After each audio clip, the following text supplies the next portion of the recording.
Buenas noches, mis queridos suscriptores.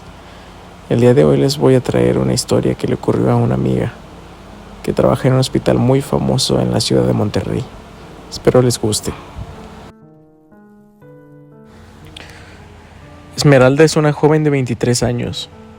Ella estudia psicología y está a punto de terminar la carrera. Le dieron la opción en su escuela de elegir dónde realizaría sus prácticas profesionales. Estos son los últimos meses de la carrera en los que debes hacer uso de tus conocimientos en el ámbito laboral, pero sin recibir el pago de una persona egresada. Entre las opciones estaba ayudar a algún profesor a revisar exámenes, ser asistente en el consultorio de un psicólogo, apoyar a alguna empresa de reclutamiento y, por último, dar apoyo a niños en un hospital de servicio público. Esmeralda eligió la última opción debido a que siempre había mencionado que eligió la carrera ya que le encantaba la idea de ayudar a los niños que se encontraban pasando malos momentos, por lo que esta opción le pareció excelente. Comenzó sus prácticas profesionales apenas empezando el último semestre de universidad. Al principio notó que las enfermeras de este hospital siempre estaban de mal humor, pero ella era una chica amistosa y en poco tiempo logró agradar a todos en el hospital, incluyendo a sus pacientes. A ella la enviaron al piso de pediatría, para ser específicos. Ese hospital es donde llevan a los niños con tipos de cáncer muy avanzados, ya está en etapa terminal. Entonces la labor de Esmeralda se comprendía básicamente en acompañar a los niños durante su convalecencia, quimioterapias y medir su estado de ánimo. Buscar que los niños no entraran en alguna depresión o sintieran una cantidad alta de miedo, tristeza, etc. En resumen, hacer más tranquilos sus últimos días. Por supuesto, había niños que lograban recuperarse aún en los peores diagnósticos. Pero así como existían estos casos, Esmeralda tuvo que pasar por una gran cantidad de casos en los que sus pacientes ya no regresarían. Así como se lo imaginan, Esmeralda tenía que ser muy fuerte y amar su trabajo para no caer ante tanta tristeza que le generaba la naturaleza de su labor. Esmeralda se sentía muy encariñada, especialmente una niña, una pequeña de 7 años, que estaba luchando contra su leucemia por al menos 2 años atrás, por lo que ya era una paciente usual en ese hospital. Y a ella le gustaba conocer a todos los niños nuevos y darles ánimo. Además buscaba acercarse a todos los empleados del hospital y siempre terminaba ganándose el aprecio. Esmeralda atendía a esta niña todos los días. Conversaban, le preguntaba cómo iba todo con su enfermedad, con sus papás y en general, buscando siempre cerciorarse que la niña estuviera con un buen ánimo cada día. Un día Esmeralda estaba conversando con esta niña, cuando ella mencionó que últimamente había un amigo que llegaba a visitar a los niños que se quedaban en observación o internados en dicho hospital. Esmeralda preguntó si se trataba de algún enfermero, pero la niña dijo que no, que era más bien un señor, con una túnica que tenía una rueda brillante en la cabeza, que entraba en las noches a los cuartos y conversaba a los niños. Incluso la niña dijo haber tenido varias conversaciones con este hombre. Esmeralda no le dio mayor importancia y continuó con su labor, pero la curiosidad en el resto del día le hizo preguntar a otro niño que atendió si él sabía algo sobre un amigo que visitaba a los niños en la noche, a lo que el niño le contestó que sí, que era real y que era un hombre que brillaba. Esmeralda comenzó a hacer más preguntas sobre el hombre, pero el niño dijo que mejor se lo presentaría uno de estos días, a lo que Esmeralda le agradeció y siguió con su trabajo en el hospital. Pasó una semana y Esmeralda entró al hospital como de costumbre. Preguntó qué niños estaban hospitalizados ese día y se encaminó a la sala de juegos, que era el lugar donde más interactuaba con los niños. Comenzó a charlar y a jugar con la niña que era su amiga, y de pronto esta niña le mencionó que la noche anterior el amigo que los visitaba había ido a conocer a Esmeralda. Ella contestó asombrada que a qué se refería con que habían ido a visitarla, a lo cual la niña le respondió que sí. El amigo de los niños había estado ayer en la noche en la casa de Esmeralda y que además les había contado a los niños que Esmeralda tenía una hermana gemela y que dormían en la misma habitación, en una litera. La niña le describió la casa, colores, personas y todo coincidía con la casa y la familia de Esmeralda, quien sorprendida se levantó y fue al baño a lavarse la cara, pues del asombro quedó algo aturdida. Se acercó a la niña y le pidió que ya no enviara a su amigo a visitarla, pues no era correcto ver dormir a la gente sin su permiso, a lo que la niña le contestó que estaba bien, que no iba a volver a pedirle eso a su amigo, pero le mencionó a Esmeralda que le gustaría un día poder ir a visitar su casa, ya cuando mejorara de su enfermedad y pudiera salir del hospital.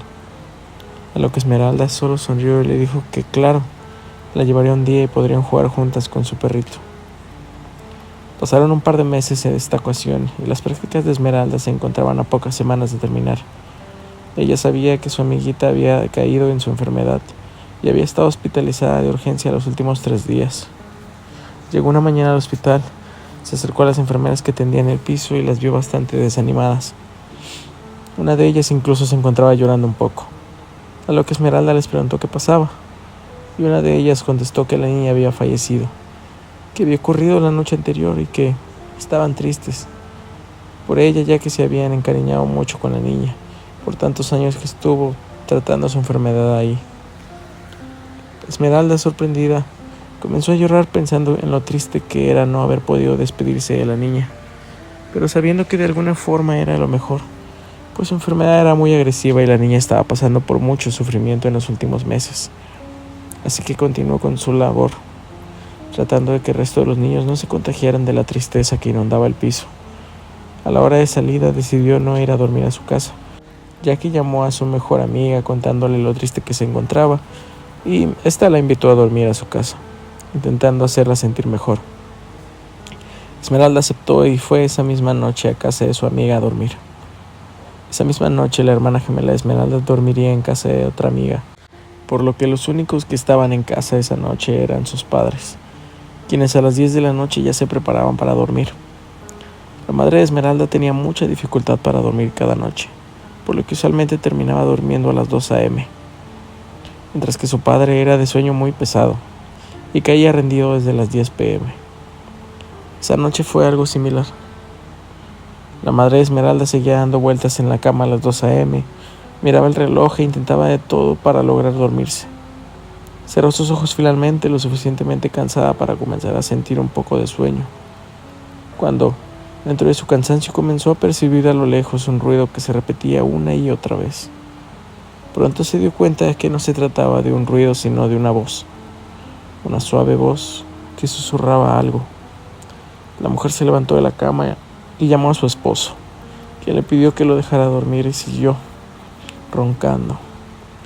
La mujer caminó hacia el primer piso de la casa y cada vez que escuchaba más fuerte la voz, que en ese punto seguía siendo ininteligible, se acercó a la puerta principal y desde la ventana que daba hacia la calle notó a lo lejos un bulto blanco, parado en medio de la calle. Se alejó de la puerta encendiendo la luz que estaba justo fuera de su casa. Volvió la mirada hacia la figura blanca que ahora se encontraba más cerca, tan cerca que podía ver claramente la figura de un niño o una niña, y escuchaba más claro cómo ese espíritu decía: Esmeralda. Lo repetía y repetía mientras la mujer rezaba esperando que lo que estuviera fuera de su casa la dejara en paz. Comenzó a escuchar cómo algo arañaba la puerta, de manera muy lenta, y cómo la perilla de la puerta intentaba ser girada. La mujer soltó un grito que despertó a su marido, quien corrió hacia ella y la encontró tirada en el piso, hiperventilando y al borde de un desmayo. La ayudó a recomponerse y salió de la casa a revisar, pero afuera no había nada. La mujer le contó esto al día siguiente a su hija Esmeralda, quien rápidamente asoció el suceso de la muerte de la niña del hospital, a quien tanto precio le tuvo. El tiempo pasó y Esmeralda se casó. Dejó de trabajar en el hospital y comenzó a trabajar en una escuela. Pronto se embarazó y tuvo a su pequeño bebé, sin ningún problema. Ella tenía una vecina aproximadamente de unos 55 años que le ayudaba a cuidar a su bebé de vez en cuando. No los dejaba solos, pero sí le pedía consejos sobre cómo tratar a su bebé. Un día Esmeralda dejó a su hijo en la cuna, en medio de la sala, pues necesitaba ir al baño y se encontraba sola. Rápidamente fue a hacer sus necesidades y comenzó a escuchar cómo una voz femenina arrullaba a su bebé. Esmeralda solo atinó a agradecer a su vecina por arrullar al bebé mientras ella se relajaba en el baño. La escuchó por algunos minutos hasta que se salió del baño preguntándole un par de cosas banales a la vecina. Pero al salir, la cuna de su bebé se encontraba aún moviéndose, pero no había nadie más en la casa además de ella. Esmeralda se asustó, le llamó a su mamá y le contó lo que había sucedido, y juntas asociaron esto con el fallecimiento de la niña del hospital, dado que justo ese día cumplía 2 años de fallecida. Esmeralda Aún comenta que el día de hoy, después de 7 años, sigue rezando por la niña y su eterno descanso, pues tiene miedo de volver a verla rondando por su casa.